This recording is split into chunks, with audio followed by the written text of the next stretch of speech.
What's up, everybody? Welcome to another video. Today we're talking about how I pick my medical school.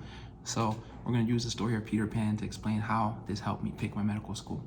If you don't know me, my name is Yvan. I'm a third-year medical student here on the East Coast. So let's get right into the story. Peter Pan is some guy. So he finds a girl at her parents' house and he takes her on an adventure, right? And on this adventure, he's gonna face a lot of things. He has to negotiate with Indians when her brothers get captured. He has to face betrayal and he has to endure it with no anger. So who's this video for? This video is for everyone that is stuck between a rock and a hard place, who has two decisions they can make. They could either choose comfort and stay in an environment where it's familiar, or they could move, they could go somewhere new, they could try a new thing. And I'm gonna tell you exactly how I dealt with this decision when I had to make this decision in 2021 to begin medical school. So let's dive right into it. I chose to go to a medical school on the East Coast.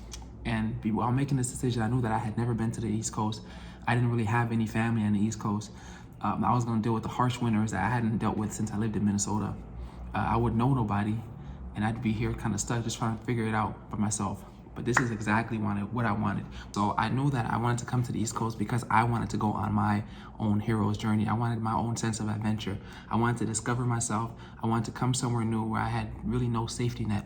And I wanted to build the skill set of dealing with life, especially when I'm in my 20s, when I'm still a young pup, like we say.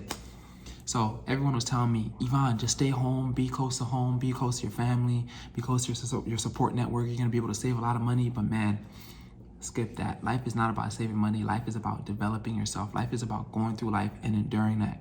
Because one day, let's say you have a family, or let's say you have to lead a team or lead a business or lead anything, you have to know how to deal with life, deal with the problems, the troubles that come with life. So that's why I went to the East Coast. I wanted to go on my hero's journey, and I wanted to become my own best friend.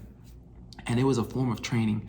See, what people don't understand is we have to embrace life as training. That's at least my perspective. So since birth, we've been training, right? You're learning how to crawl, then you learn how to walk, you learn how to speak initially, right? You're learning how to deal with other kids, you're learning how to deal with adults. So you're really trained on important things. You're learning how to navigate the world. You're learning how to navigate your environment. You're learning what works and what doesn't work. This is your training from like 0 until 5, 6, 7 years old. And something happens when we enter school. When we enter the school system, we learn the opposite things. Our training stops. So now when we get in the school system, instead of learning about life, learning about how to make money, learning about how to offer value, learning about how to get all of our heart's desires, we learn about the Pythagorean theorem, we learn about conjugate verbs, we learn about memorizing capitals. You can say this knowledge is needed, and it is needed for us to have a coherent society. We have to all have a shared language. We all have to have a shared knowledge of our environment.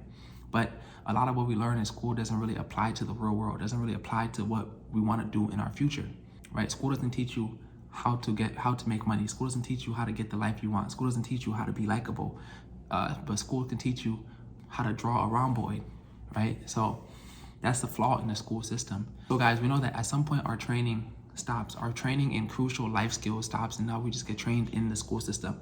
And then maybe 16 or 18 years later, we're educated. We have our Harvard degree, and I also went to college, and I'm in medical school right now. So I got the same degree you got, but we got this degree.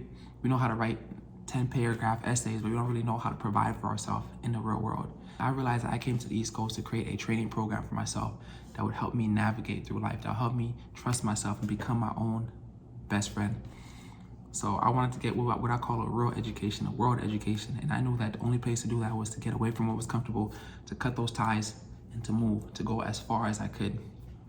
So now that we know why I went to medical school on the East Coast and how the story of Peter Pan inspired me, let's talk about what I've learned in medical school in all these years. So before we start into that, before we begin, I want to tell you about like my medical journey.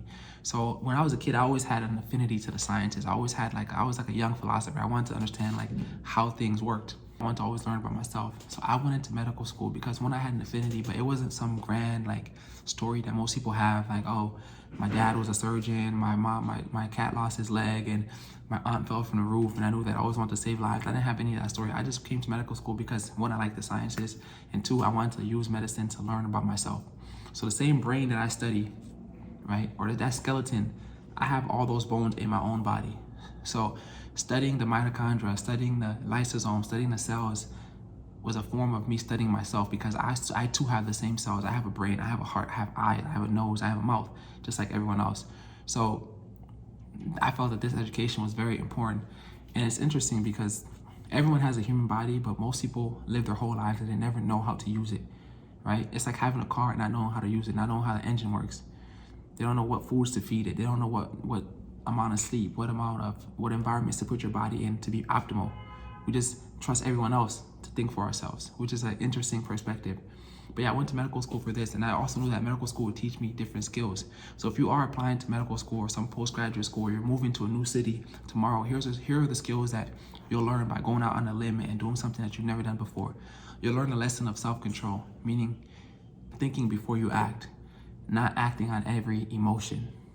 You learn that, especially when you're dealing with just different personality types. You learn about how to control your ego, control someone else's ego, how to die to your ego. Those are all lessons that I learned. You learn how to speak and how to inspire. You learn confidence. You learn how to think. See, there's a correct way to think, which is crazy. You learn how to ask a good question. You learn how to be a professional. See, most people here's an example. Most people are amateurs, right? And I was also an amateur, but I'm learning to be a professional. But here's an example of being amateur. Losing your keys, not knowing where your keys are, or having a debit card, not knowing the numbers to your debit card, not memorizing the numbers to your passport, to your driver's license, needing that physically with you. See, all of us have 1,000 song lyrics. I promise you got Drake song lyrics, you got The Baby, you got Ed Sheeran, whatever you like to listen to. You have 1 billion song lyrics, but you don't remember your own information. You don't remember your passport information. You don't remember your credit card or debit card information. You don't remember important dates, important numbers. So we're using our brain for the wrong things. So this is what I learned in medical school. I learned timeliness. I was a late McGee, like I used to say. I was on Black people time, meaning that I would be like 2 hours late to things. But now I learned how to be timely, how to be professional, how to be on time. And I also learned how the human body works, how the mind operates, which is basically a study for myself. So this is what I learned in medical school, but you could learn these lessons in law school. You could learn this working at Starbucks. You could learn this working at Jamba Juice. You could learn this playing basketball. If you take whatever you're in right now, whatever season you're in, and really try to extrapolate all the lessons, you can learn a ton of things. So this is what I learned in medical school. But I want to tell you that you have to get on your hero's journey. It's time. It's time to do something new. It's time to get out on the limb. It's time to move the safety net to really deal with life, to really learn how life is navigated. You can no longer outsource your thinking. You can no longer rely on your parents. You can no longer rely on if you're on food stamps or welfare or whatever. You have to take control of your own mind and go into life and attack that with that angle. And that's exactly what helped me make my medical school decision. Not everything else that the medical school offered was secondary. The type of patients I'd see was secondary. The type of education they gave was secondary. I knew that I wanted to be in a new environment and I wanted to learn how to trust myself. See, my goal in life is very interesting, right? I want to be the guy that, let's say they threw me in the Amazon jungle, right?